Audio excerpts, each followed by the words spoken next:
Let's have a first look at the new McLaren MCL36. Also, McLaren presented a real Formula 1 car and there are lots of details to talk about. Let's start at the front. As suspected, also the McLaren is using a front wing where the first element is not attached to the nose, which allows you to have one wing element uninterrupted across the span. The flap adjustment is a lot further outboard compared to the Aston Martin, and if adjusted there will be an angle difference between both sides, which will create a vortex similar but smaller to the Y250 of the past. They could then use it to manage the front wheel wake.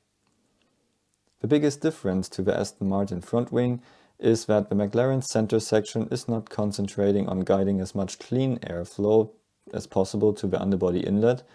The center of the front wing is low. The elements are relatively steep. At the sides we see a step change for all four elements, which will create vortices that help with outwash and managing the tire wake. A little further back we can see that McLaren changed to a pull rod front suspension, which gives you some packaging advantages because of the lower front bodywork this year. The last time McLaren changed to a pull rod front suspension was not very successful and gave them lots of headaches. So let's hope it's working out better for them this year. The MCL36 features some pretty large deflectors behind the front wheels to manage the tire squirt. Also, we cannot see strakes at the underbody inlet, but McLaren said they removed certain parts from the pictures to keep them secret for now, and I think strakes are one of them. Another one of them could be the vertical mirror stays, because we cannot see them. But it's also possible that McLaren wants to keep this area uninterrupted for cleaner flow towards the back. Experience shows that mirrors on such long single stays are quite shaky and drivers struggle to see things while driving.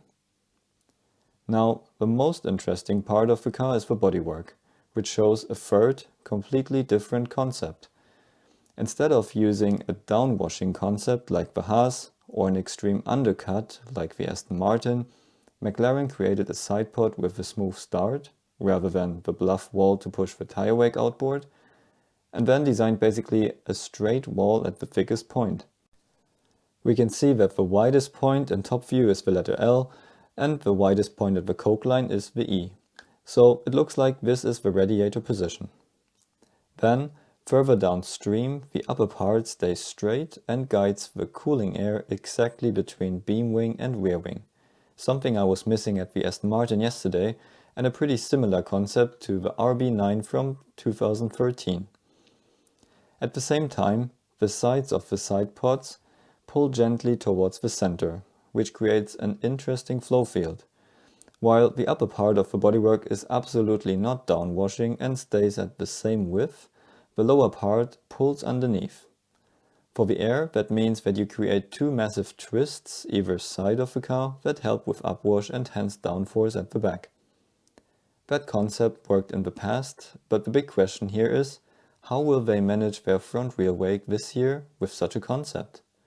While Haas is pushing the wake outboard and pulling clean air from above, and Aston is pushing the wake outboard as much as possible and even keeping the upper bodywork outboard to avoid the wake from pulling in, how does McLaren avoid the front wheel wake from pulling towards the center?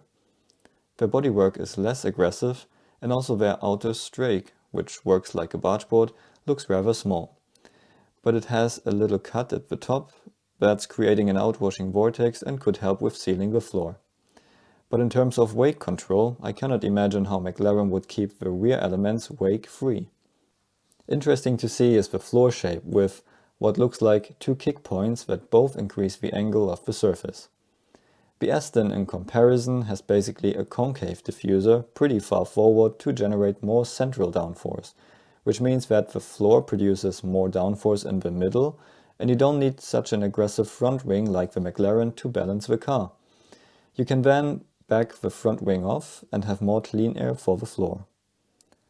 At the rear we see a single rear wing pillar and, surprisingly, a pushrod suspension, something we haven't seen in decades at the back.